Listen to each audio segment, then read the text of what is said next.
রহস্যময় রাতের শহর। রাতের শহরটা কেমন যেন নিস্তব্ধ। রুদ্র নিজের টেবিলে বসে কাজ করছিল। হঠাৎ তার ফোনে একটি অচেনা নম্বর থেকে কল আসে।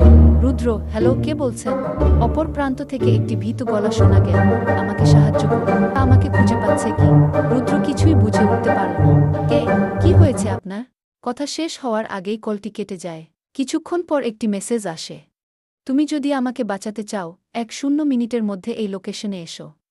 মেসেজে একটি ঠিকানা দেওয়া ছিল। রুদ্র দ্বিধায় পড়ে গেল। যাই নাকি এড়িয়ে যাই?